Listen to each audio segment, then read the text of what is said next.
Saint Lucia Daren Sammy international cricket স্টেডিয়ামে কাল ভারত এবং অস্ট্রেলিয়ার ইম্পর্টেন্ট সুপার এইটের কন্টেস্ট হতে চলেছে। দেখুন, কালকে অস্ট্রেলিয়া আফগানিস্তানে হারার পর এই গ্রুপের পুরোপুরি ইকুয়েশন পুরোপুরি চেঞ্জ হয়ে গেছে।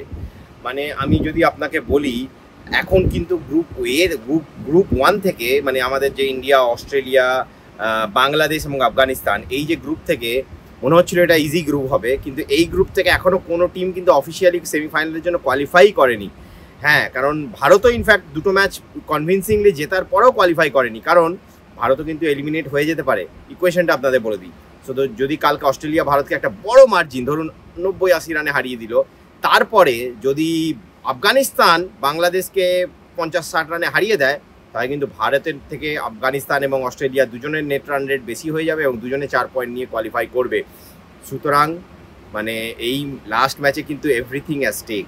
প্রেশার সব থেকে বেশি অস্ট্রেলিয়ার ওপর, কারণ অস্ট্রেলিয়াকে শুধু ভারতকে হারালেই হবে না, তাদেরকে এটা ইনশিওর করতে হবে যেন তাদের নেট রান রেটটা ভালো থাকে। এবং আফগানিস্তান বাংলাদেশ যে এই গ্রুপের লাস্ট খেলা, সেটা কিন্তু এই ম্যাচের পরে হবে। সুতরাং এই ম্যাচ দেখে আফগানিস্তান কিন্তু নেট রান রেট অনুযায়ী নিজেদের গেম প্ল্যান ঠিক করতে পারে। আর যদি এই ম্যাচে ভারত অস্ট্রেলিয়াকে হারিয়ে দেয়, তাহলে আফগানিস্তানকে শুধু বাংলাদেশকে হারাতে হবে, তাহলেই তারা সেমিফাইনালের জন্য কোয়ালিফাই করবে।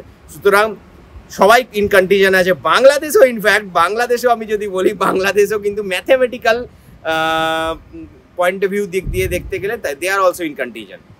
বাট ওভারঅল যদি আমি বলা হয়, আমি মনে করবো যে প্রেশার সব থেকে বেশি অস্ট্রেলিয়ার ওপর থাকবে। আর এই যে সেন্ট লুসিয়ার এখানে যে পিচ, সেই পিচে যে ডে ম্যাচগুলো হয়েছে, সেই ডে ম্যাচে কিন্তু স্পিনারদের একটু মদত থেকেছে, একটু সুবিধা স্পিনাররা পেয়েছে। এটা বলা হচ্ছে সেই পিচটা ব্যাটার্সদের জন্য এই পুরো T20 ওয়ার্ল্ড কাপে সব থেকে হাই স্কোরিং পিচ। কিন্তু বেশিরভাগ যে হাই স্কোরিং ম্যাচগুলো হয়েছে, সেগুলো কিন্তু রাতে হয়েছে। দিনের বেলা ম্যাচে আমরা আগের দিন দেখলাম এখানে ইংল্যান্ড সাউথ আফ্রিকার বিরুদ্ধে 161 চেস করতে পারলো না। সুতরাং দিনের বেলা ম্যাচে কিন্তু স্পিনারদের জন্য এখানে হালকা কেন, আমি বলবো অনেকটাই এখানে পিচে থাকবে, হেল্প থাকবে।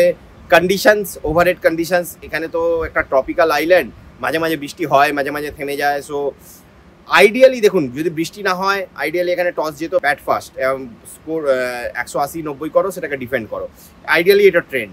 কিন্তু যদি বৃষ্টি হয়, তখন কিন্তু ডাকওয়ার্থ লুইস ফ্যাক্টর হবে, ভিজে বলে স্পিন ধরবে না অতটা। সুতরাং সেই দিকে নজর থাকতে হবে। সো অনেক কিছুই ডিপেন্ড করবে কালকের ম্যাচের ওপর, ইন্ডিয়া অস্ট্রেলিয়া ম্যাচের ওপর। আর মানে আমার মনে হচ্ছে এই ম্যাচটা কিন্তু খুব মানে একটা কি বলবো, ফাইনালের ড্রেস রিহার্সালও আমরা মনে করছিলাম, যদিও অস্ট্রেলিয়া এখন সেমিফাইনাল কোয়ালিফাই করে কিনা সেদিকে আমাদের নজর থাকবে। তো আপনারা দেখতে থাকুন রেস স্পোর্টস এবং রেস স্পোর্টস ক্রিকেট। সো এই ইন্ডিয়া অস্ট্রেলিয়া ম্যাচ, এবং এরপরে ইন্ডিয়া যদি সেমিফাইনালে যায়, সেখানে সমস্ত কাভারেজ, তারপরে যদি ইন্ডিয়া ফাইনালে যায়, সমস্ত কাভারেজ এই প্ল্যাটফর্মেই আপনারা পাবেন। Saint Lucia Daren Sammy stadium থেকে আমি সন্দীপন ব্যানার্জি আপনাদের জন্য এই রিপোর্টটা প্রস্তুত করলাম।